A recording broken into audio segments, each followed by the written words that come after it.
Hello, my dear students. Welcome back to this special English class from home. Today, we'll begin with a new lesson, and that is lesson number 6 of your textbook called Bliss. Here, we have a poem, and the title of the poem is Sea Fever, and it's written by John Masefield. Before I begin the lesson, you should get ready with your exercise book, a pen, and of course the textbook, and that should be open at lesson number 6. Now let us share with you a few words about the poet. The poet is John Masefield. He was a celebrated British poet. He was born in the year 1878 and he passed away in 1967. He was not only a poet, he was a dramatist and also a novelist. But you must know one thing which is in connection with this poem, that is, when he was in his early teens, when he was almost 13 or 14 years old, he had a prolonged experience of being on the ship and being on the sea. He then spent a long time on the ship on a vast sea, and then he had the first-hand experience about the life of a sailor.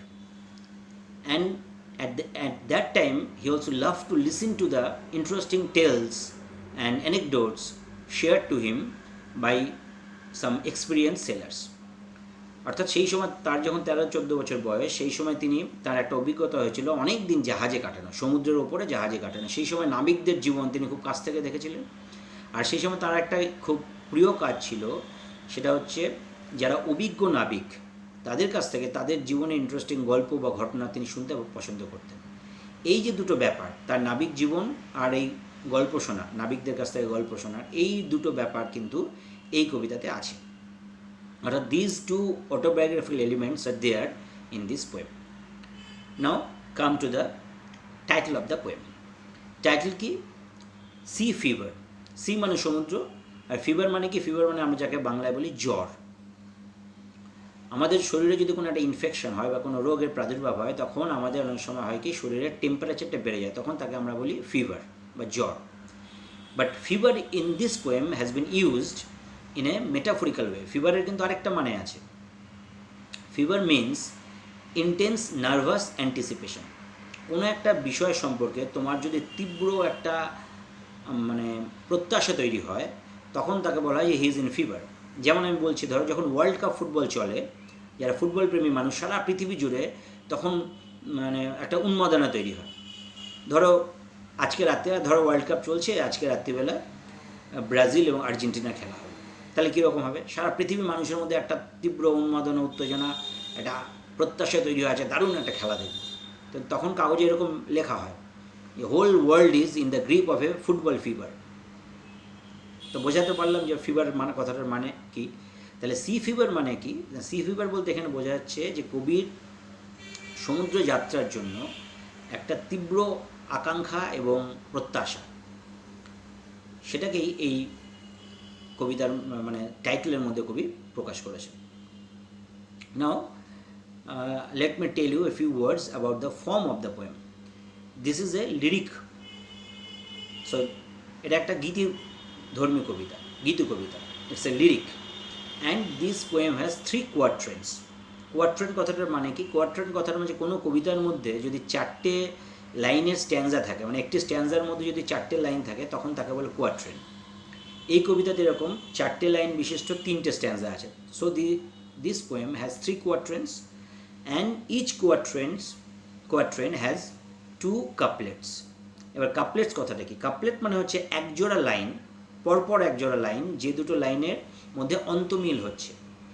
তোমরা যদি এই কবিতার প্রথম লাইনের শেষে দেখো, একটা word আছে স্কাই, আর সেকেন্ড লাইনের শেষে একটা ওয়ার্ড আছে বাই, তাহলে স্কাই আর বাইয়ের মধ্যে মিল হলো। তেমনি থার্ড লাইনে আছে শেকিং শেষে, আর ফোর্থ লাইনের শেষে আছে ব্রেকিং, তাহলে শেকিং আর ব্রেকিংয়ের মধ্যে একটা রাইমিং হলো।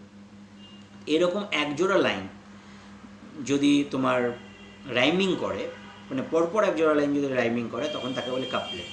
তো এই কবিতাতে 3টে কোয়াট্রেন আছে, আর প্রত্যেকটা কোয়াট্রেনের মধ্যে 2টো করে কাপলেট আছে। অর্থাৎ প্রত্যেকটা স্ট্যান্জার প্রথম দুটো লাইনের অন্তমিল হচ্ছে, শেষ দুটো লাইনের অন্তমিল হচ্ছে, and it's a lyric. Now will discuss the line and line meaning of the poem. I will try to make you understand the meaning of the poem. Let me first read the first stanza for you.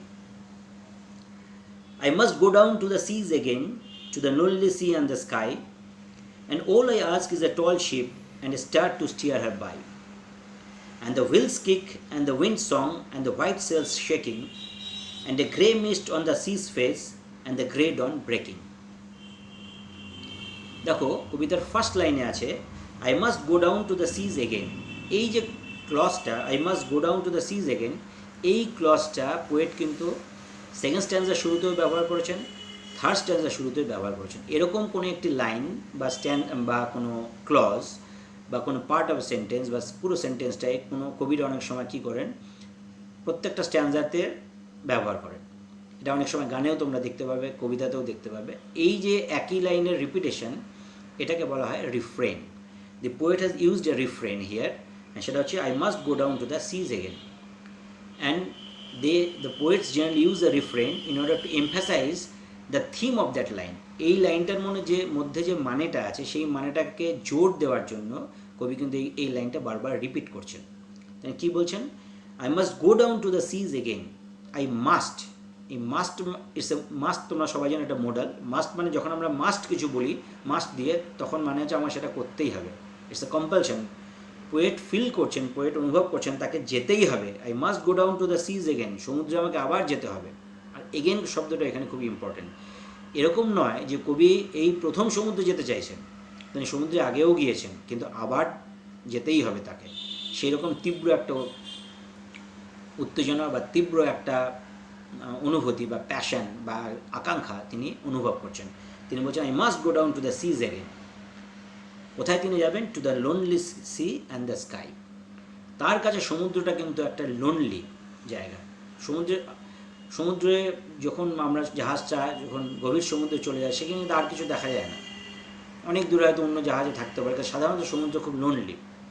শহরে বা গ্রামে বা অন্য যে কোনো জায়গায় আমরা অন্য অনেক কিছু পাই, গাছপালা আছে, বাড়ি ঘর দর আছে, অনেক কিছু। সমুদ্রের মধ্যে ধুধু আর কিছু নেই। তাই সমুদ্রকে পোয়েট বলছেন lonely sea and the sky. আর সমুদ্র গেলে কিন্তু স্কাই, সমুদ্রের মধ্যে গেলে আমরা সবসময় স্কাইকেও দেখতে পাচ্ছি, কারণ সমুদ্রে চলে যাওয়ার পর তুমি উপর দিকে তাকালে আকাশ, আর সামনে চারিদিকে তাকালে জল। তো কবি বলতে চাইছেন তাকে আবার সমুদ্রে যেতেই হবে, এরকম অনুভব তিনি করছেন, এবং সেই একাকে সমুদ্রে যেতে চান এবং সেই আকাশের নিচে তিনি যেতে চান।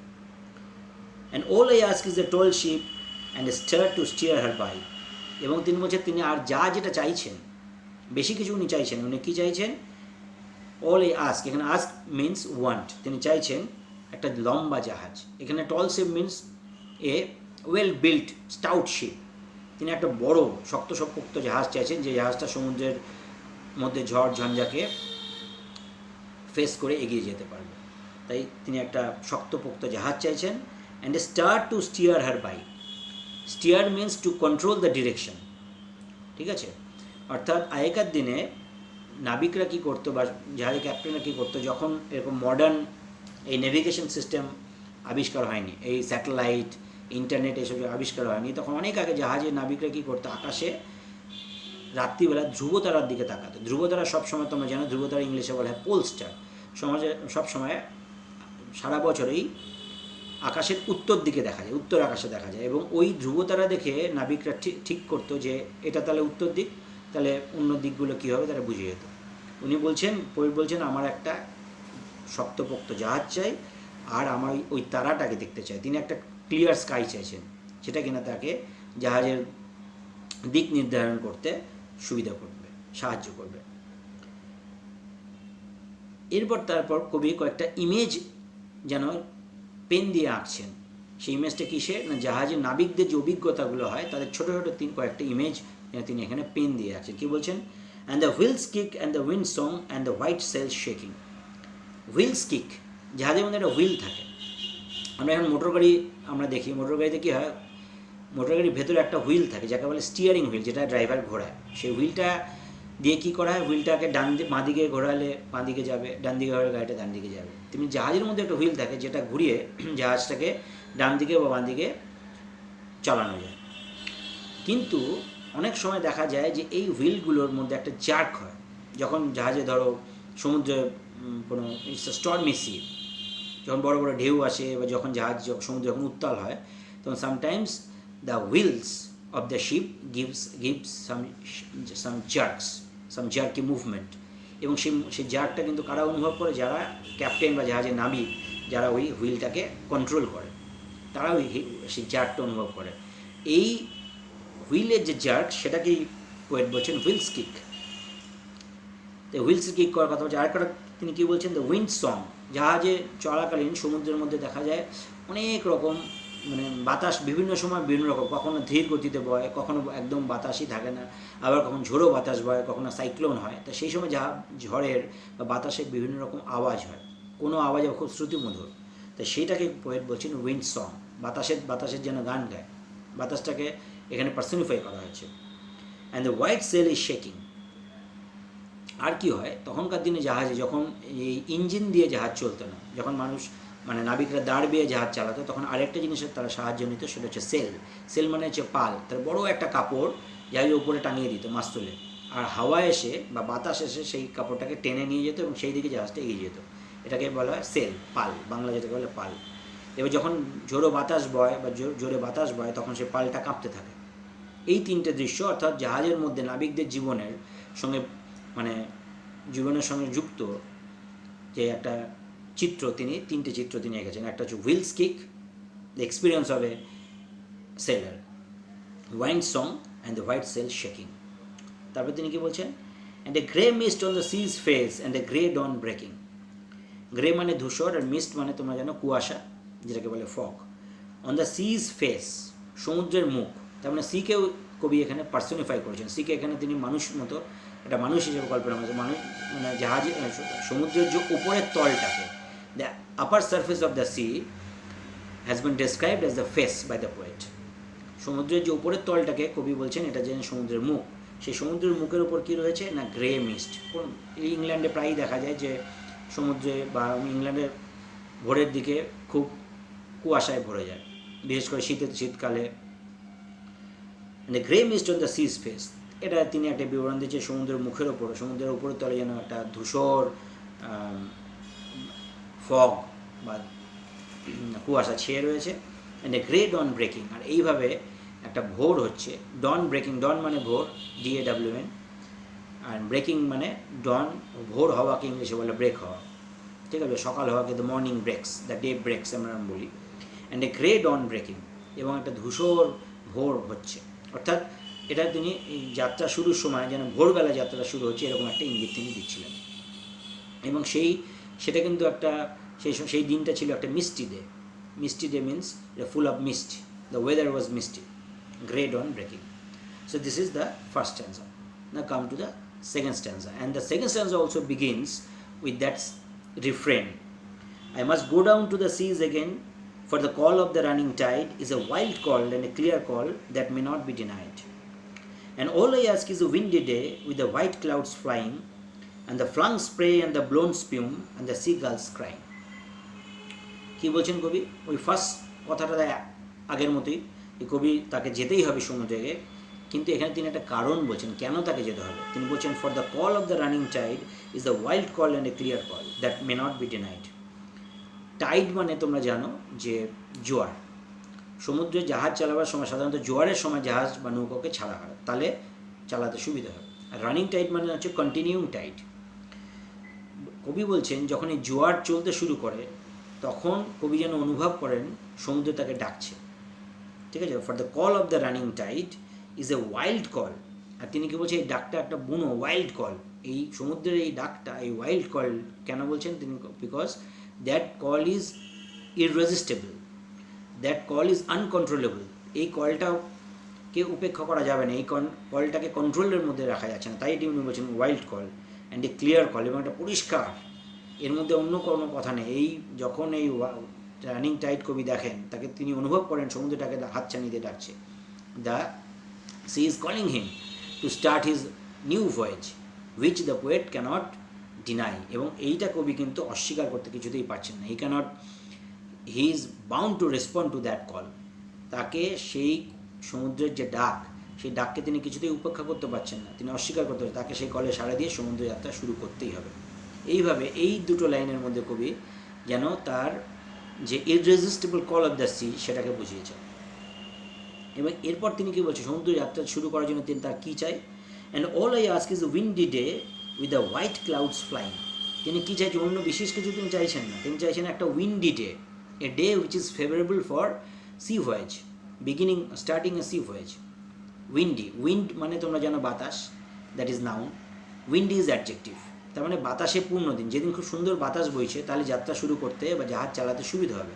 তিনি একটা উইন্ডি দিয়ে চাইছেন with the white clouds flying, এবং যেদিন কিন্তু আকাশে সাদা মেঘ আছে। সাদা মেঘ তোমরা জানো যে সাদা মেঘ দেখতে খুব ভালো লাগে, এবং সাদা মেঘ is very much different from black clouds. Black cloud মানে কি, আকাশে যদি কালো মেঘ থাকে তার মানে ঝড় ঝঞ্ঝা বৃষ্টি হতে পারে, কিন্তু উনি আজকে যাত্রা শুরুর দিনে এটা চাইছেন না, উনি চাইছেন একটা ক্লিয়ার স্কাই থাকবে, সাদা কিছু মেঘ থাকবে, আর সুন্দর বাতাস বইবে, which is favourable to start a sea voice.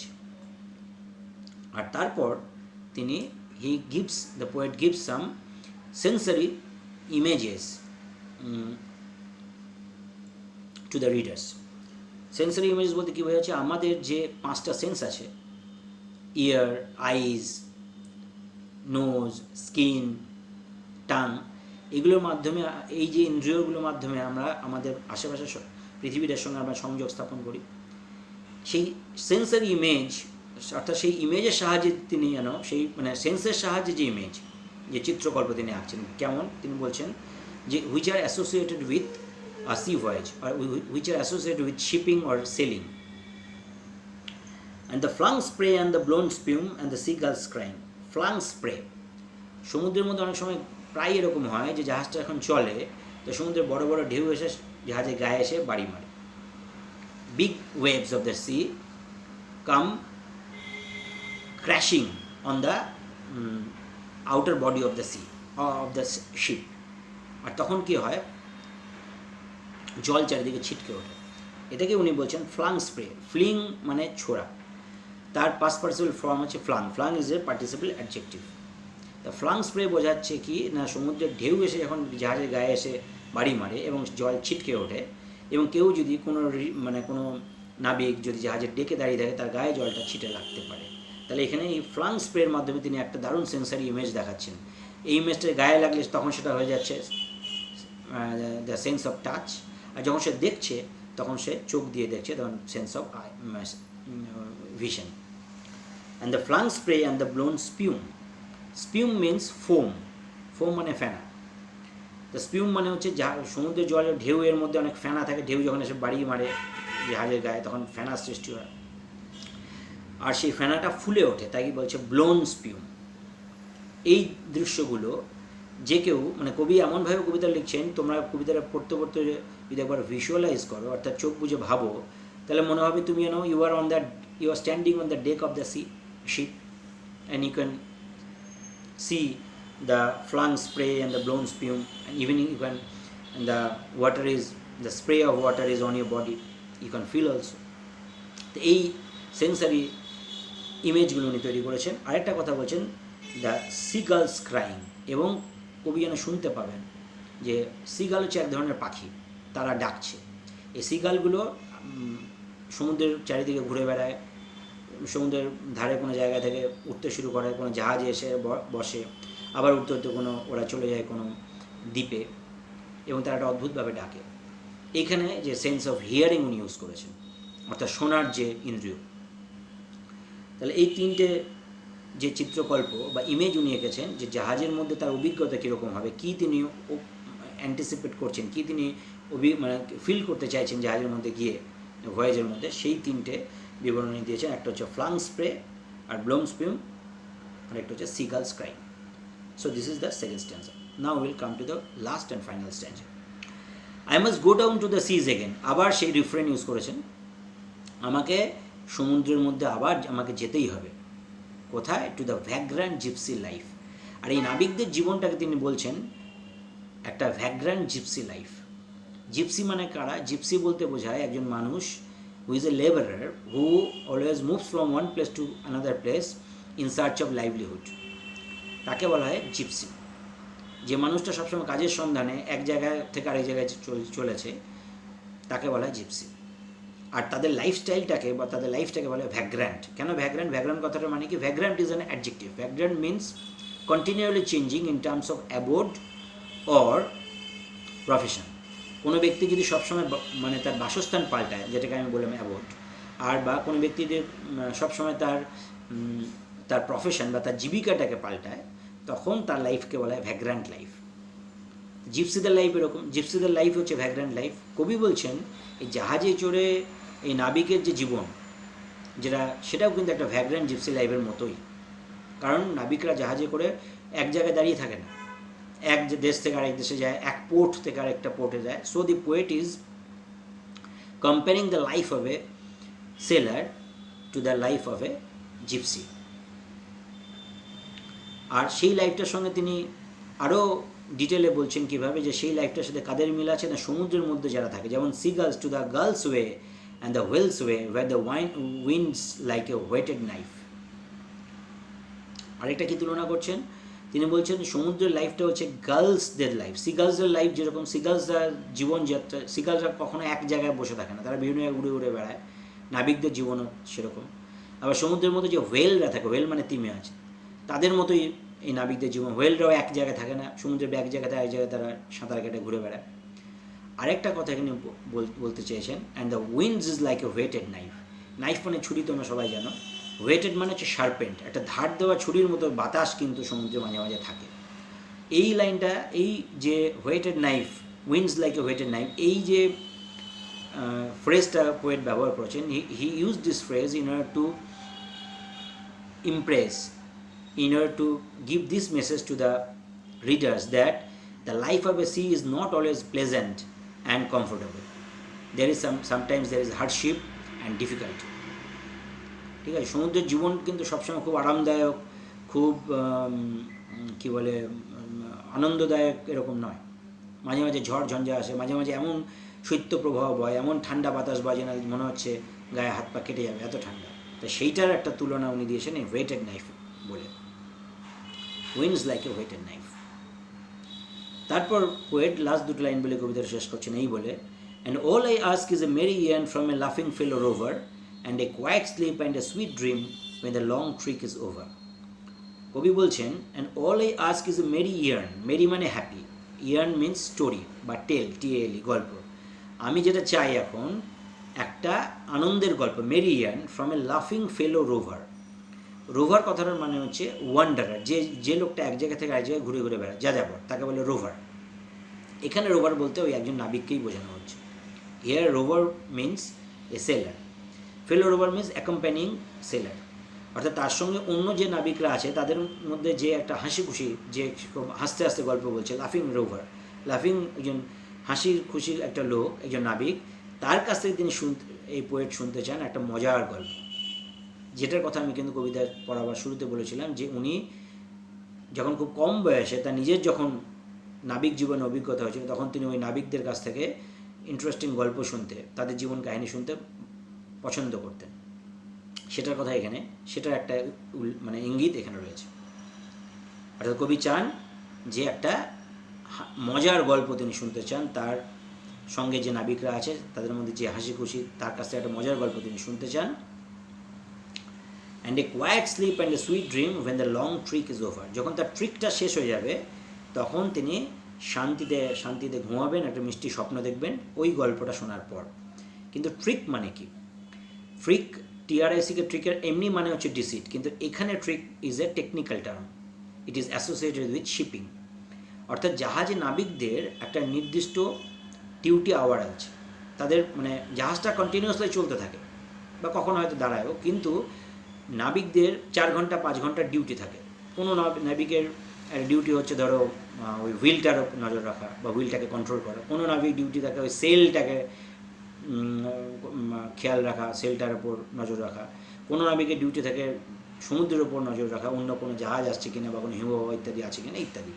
এরকম যে ডিউটি, তাদের শিফটিং ডিউটি থাকে। এই স্পেসিফিক ডিউটি আওয়ার্স যে থাকে, এই ডিউটি আওয়ার্সটাকে কিন্তু শিপিংয়ের ক্ষেত্রে ট্রিক শব্দটা ব্যবহার করা হয়। Trick is nothing but a period of duty which is associated with shipping. তাহলে কবি বলছেন যখন সেলার হিসেবে তারও তো একটা ট্রিক থাকবে, তার তো একটা ডিউটি থাকবে, কিন্তু তার ডিউটিটাও হয়ে যাওয়ার পরে তখন তিনি কিভাবে, সেটাই এই ডিউটি হয়ে যাওয়ার পর সেই যে সময়টা তিনি কাটাচ্ছেন সেটা খুব আনন্দের, তখন তিনি ওই আনন্দের একটা গল্প, মজার একটা গল্প তিনি শুনতে চান তার ফেলো রোভারের কাছ থেকে, অর্থাৎ ফেলো সেলারের কাছ থেকে। তারপর তিনি একটা শান্তিতে ঘুমোতে চান আর মিষ্টি স্বপ্ন দেখতে চান। এই বলে কবি এই কবিতাটি শেষ করেছেন। তাহলে what is the theme of the poem? The theme of the poem is this. In this poem, the poet actually expresses his intense desire to start a new sea voyage. But at the same time, this poem also expresses mankind's eternal yearning to seek the splendor of nature and also to explore the unknown and unseen world. অর্থাৎ কবি যেমন এই কবিতার মাধ্যমে তার নিজের যে তীব্র আকাঙ্ক্ষা, আরেকবার সমুদ্রযাত্রায় যেতেই হবে, যে নাবিকদের ওই থ্রিলিং লাইফটাকে আরেকবার এক্সপিরিয়েন্স করতেই হবে, এই যে একটা তীব্র আকাঙ্ক্ষা তিনি প্রকাশ করছেন, সেই সঙ্গে মানবজাতির কিন্তু চিরকালের একটা চিরন্তন আকাঙ্ক্ষা আছে, বা আছে যে প্রকৃতিকে নতুন করে, প্রকৃতির সৌন্দর্যকে উপভোগ করা, প্রকৃতিকে দেখা এবং অচেনা অদেখা পৃথিবীকে আবিষ্কার করা। এখানে কবির যে পার্সোনাল ফিলিংস, পার্সোনাল যে অ্যান্টিসিপেশন অর ডিজায়ার, সেটার সঙ্গে একটা জেনারেল যে হিউম্যান মেন্টালিটি বা হিউম্যান যে ফিলিং, সেটাকে যে কবি মিলিয়ে দিয়েছেন। তো this is all about the theme of the poem. আশা করি আমি খুব সহজে এই কবিতাটা তোমাদের বোঝাতে পেরেছি। Now what you have to do is watch this video very carefully, if required repeatedly, listen to me minutely, then go through the poem, and I am sure you will grasp the meaning and the general idea of the poem very well. Wait for my next video. In my next video I will discuss the questions and answers in connection with this poem. So stay home, stay safe, see you soon.